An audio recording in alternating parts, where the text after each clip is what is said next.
என்னை கண்டவன் பிதாவை கண்டான். என்னை கண்டவன் குமாரனை கண்டான் சொல்ல. என்னை நீங்க பார்த்தீங்கன்னா நான் தான் பிதா என்பதை நீங்க அறிஞ்சிப்பீங்க.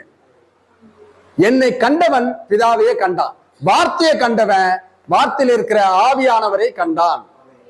ஆவியும் வார்த்தையும் பிரிக்க முடியாது.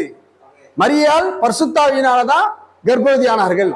அந்த அப்போ பிதாவாகிய தேவன் ஆதி யோவான் 4:24 தேவன் ஆவியாய் இருக்கிறார்.